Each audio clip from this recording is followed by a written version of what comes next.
Hello, my name is Daisy Oliveira, and this is the leadership interview presentation for COM430. I interviewed my cousin Rebecca, who is the head coordinator of leadership activities and the captain of the cheer squad at her high school. So she does things like making sure that pep rallies are organized and doing choreography for the team to perform at football games. She uses the same leadership styles for both of her groups. She's kind of a situational leader, like given the situation, she'll let other people lead sometimes and invites ideas of others. So she's kind of laissez-faire, but also kind of authoritarian and also kind of democratic. So she adopts a lot of different styles depending on the group. However,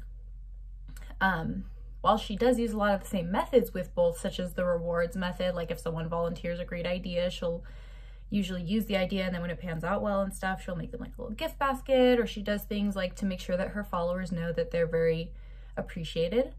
However, when she's dealing with her cheerleading squad, she feels more like a servant leader because she definitely takes on the role of a follower in the sense that she dances with them and she does pretty much everything with them. Whereas when she is with her leadership students, she feels more authoritarian because she's doing more directing type things, and she's more like, this is what needs to be done and this is what we're doing.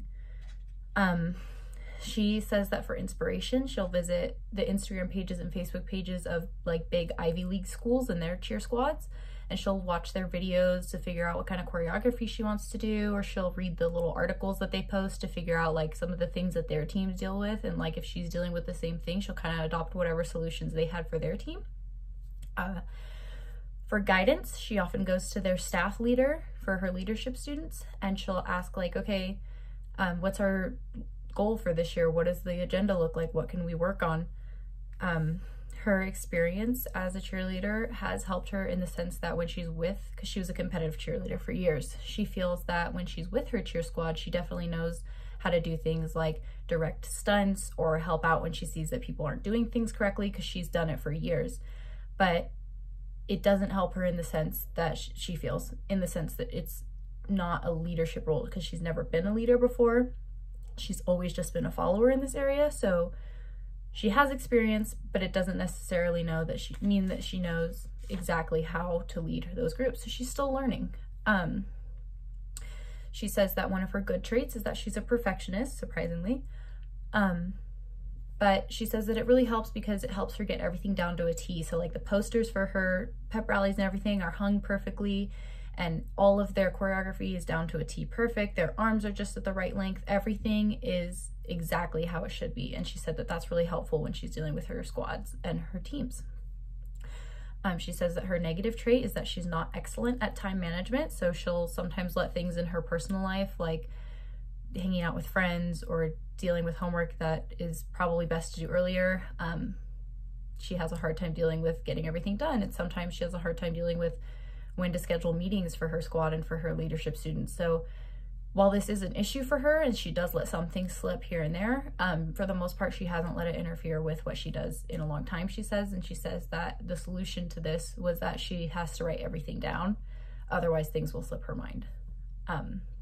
She says that her challenge as a leader has been that she's never been a leader before. So it's been difficult in the sense that while she is doing her best, there's definitely a lot of things that she has trouble with. Like her biggest challenge, she says, is that she needs to maintain respect while also maintaining friends. So she can't be like everybody's friend and like, everything's okay, because she still needs to make sure that everything gets done. But she also wants to make sure that she doesn't seem like, oh, I'm better than you guys, as a leader. So maintaining respect and maintaining friendships, she has to fall somewhere in the middle. And it's especially important given that she's the same age and same grade as all of them. So that's one of her challenges. She says that when facing criticism, she has a tendency to only look at what is constructive. What's fake, she doesn't want to deal with because she's like, it's not going to help me.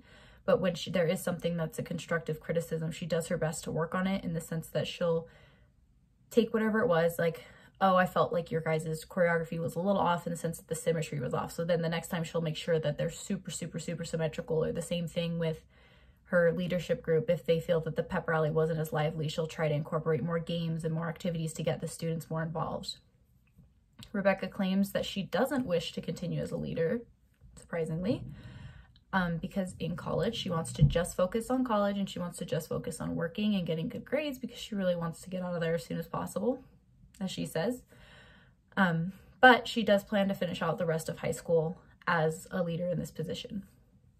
So overall, from this interview, what I learned was that just because you have experience in an area, it doesn't necessarily mean that you'll be good as a leader in that area. And although she is a good leader, it doesn't necessarily mean that she's going to want to be a leader forever. And also, when you're dealing with different groups and when you're dealing with different situations and different projects that come up, one size definitely doesn't fit all.